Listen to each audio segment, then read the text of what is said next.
In Zerodha, whenever you want to do instant withdrawal of funds, sometimes you will get this error.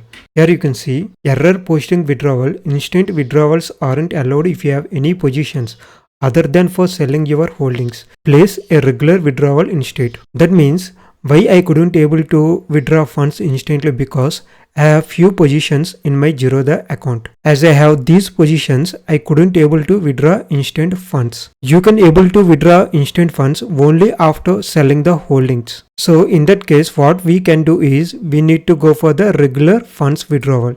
But it takes 24 to 48 hours. So I select a regular option here and I am clicking on continue. Now you will see your account number and the name of the bank. Now click on confirm and your request will be placed. Here you can see withdrawal request placed.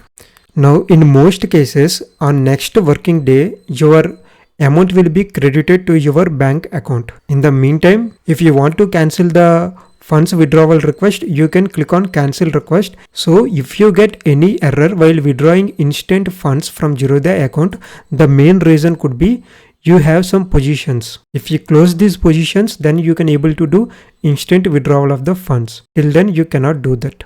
In that case, go for the regular funds withdrawal.